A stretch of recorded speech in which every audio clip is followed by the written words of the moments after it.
Futures and options on futures trading involve substantial risk and is not a suitable investment for all types of investors. Past results are not necessarily indicative of future results. When I use the word I in this video, it refers to what I teach in my charting course or what I author in my twice daily oral and written updates. Prices shown on charts and quote boards are in real time and take into account all known activity up to this point in time.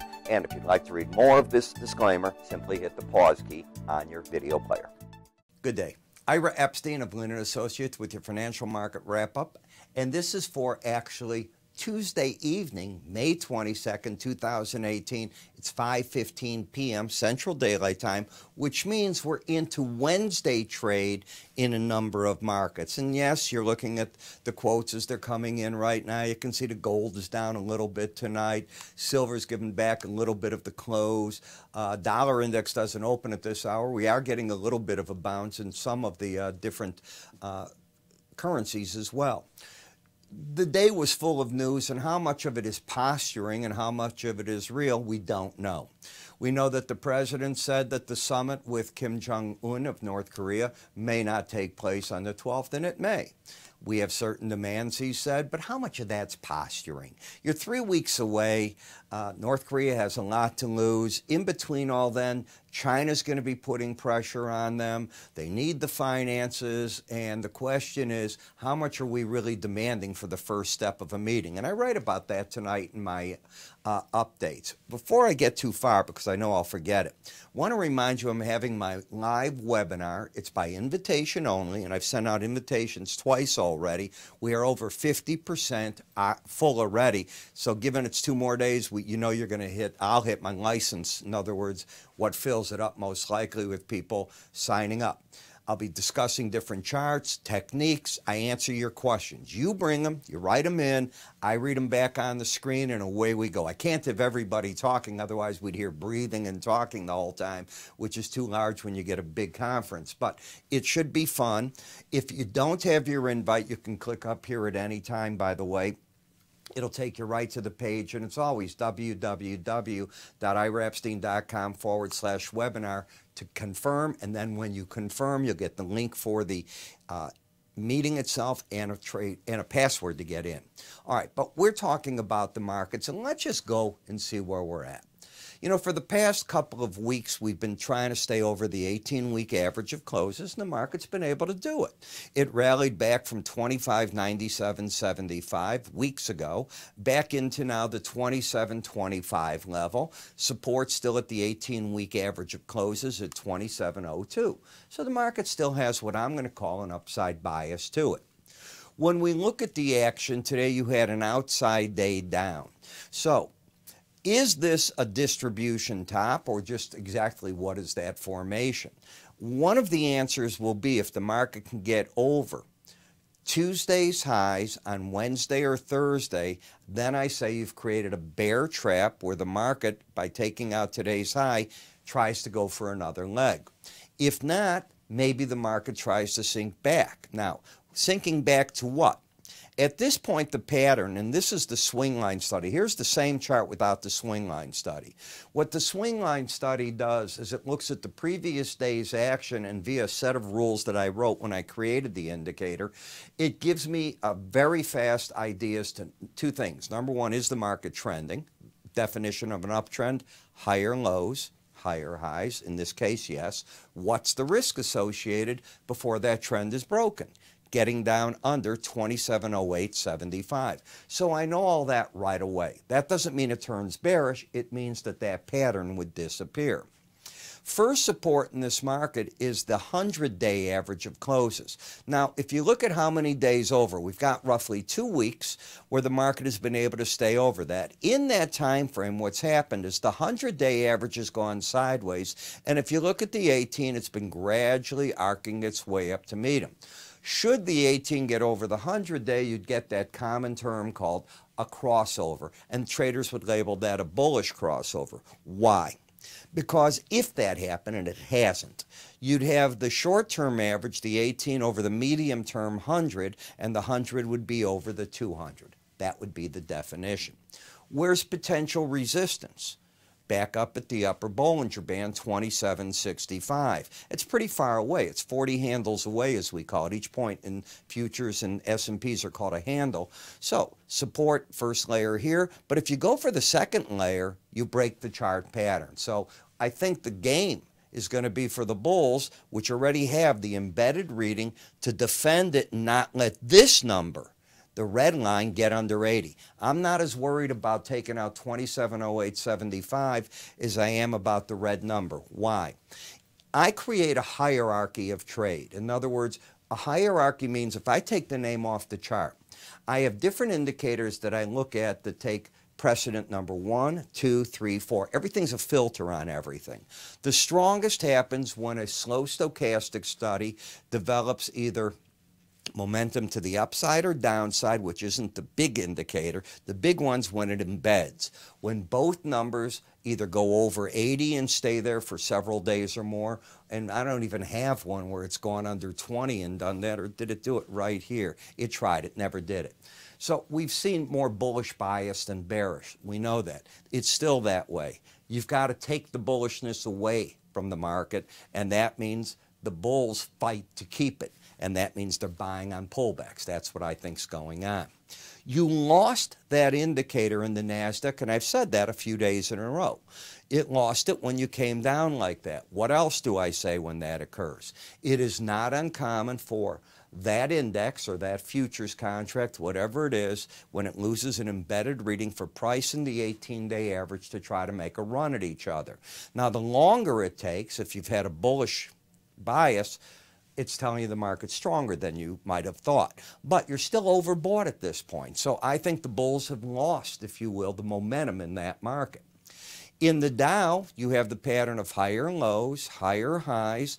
The 100-day average is where the battleground is being fought right now. As long as the momentum stays over 80 in the indicator, it's 84.76, I'm still friendly to the market. Lose that, then I think you're going back to that 18-day average for a regrouping. In the Russell, you had an outside day down. Now, we haven't had one of those in a while in this market, and it often is a sign of a market making a short-term top. So I think that could be happening here. Reversing my stance on that would be taking out today's highs on Wednesday or Thursday. I would then call it a bear trap, trying to break it, and I'm only looking for wherever that upper Bollinger Band is in this case.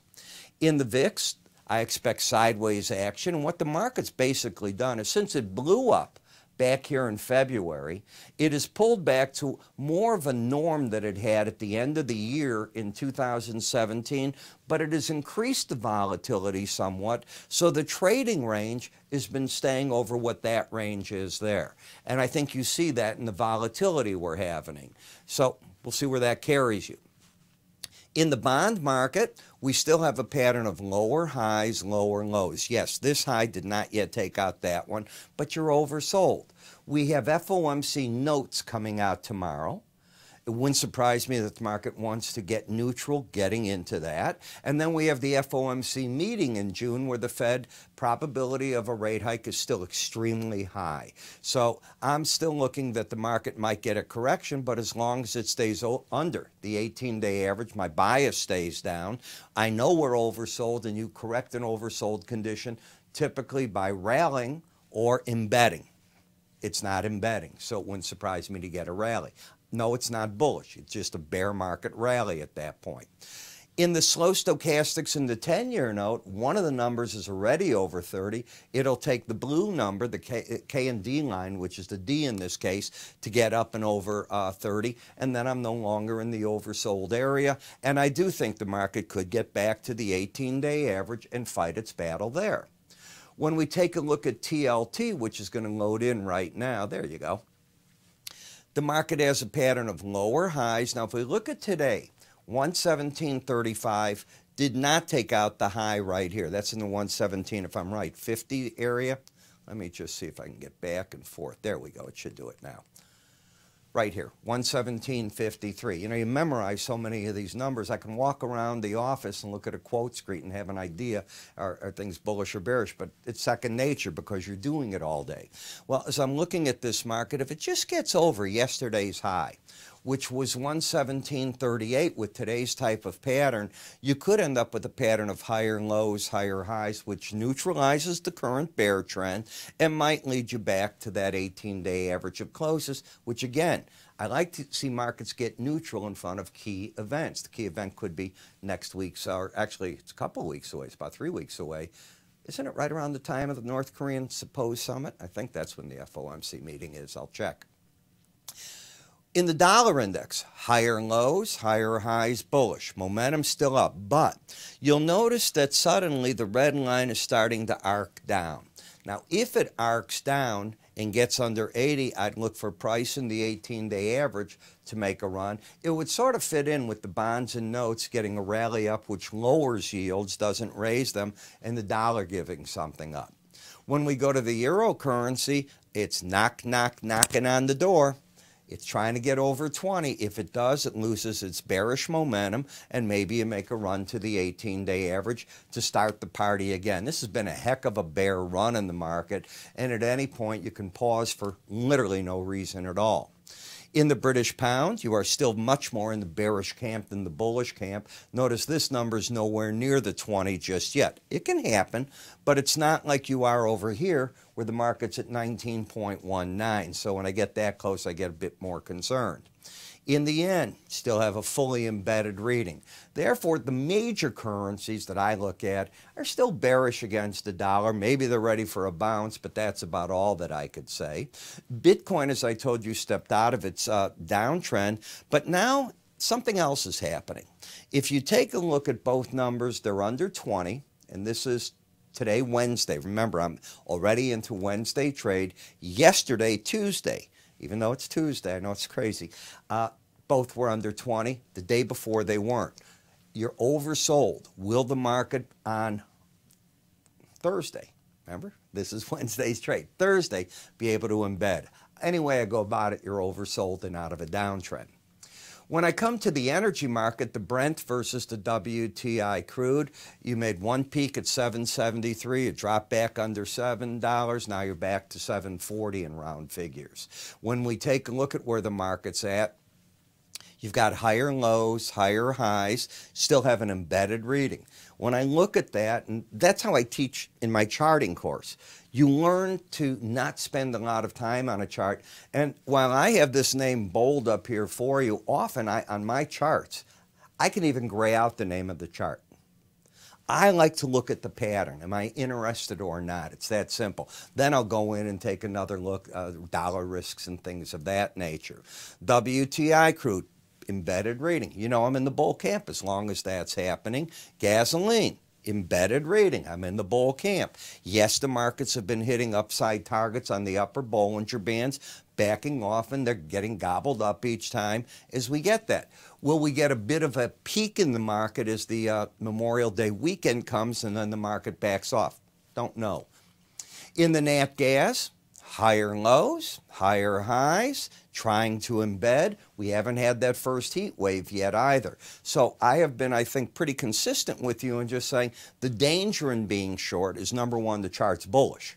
Number two, what's the danger? We haven't had that surge where we get that big demand. We had our API numbers tonight, and I looked at them as actually being a little bit on the more bearish than bullish side in them, and I'm looking at crude about stable. I was expecting to see much more of a draw in gasoline and distillates than the market showed me, and that was the concern that I had. Want to remind you, we've got our webinar coming up. I hope to see you. It's an invite only. You can click up here to get into it at any point, or you can go to www.iraepstein.com/webinar, or again, you can call my staff. It's the easiest thing. They will send you out the invite. Here's the phone number. I'm Ira Epstein. Have a good day.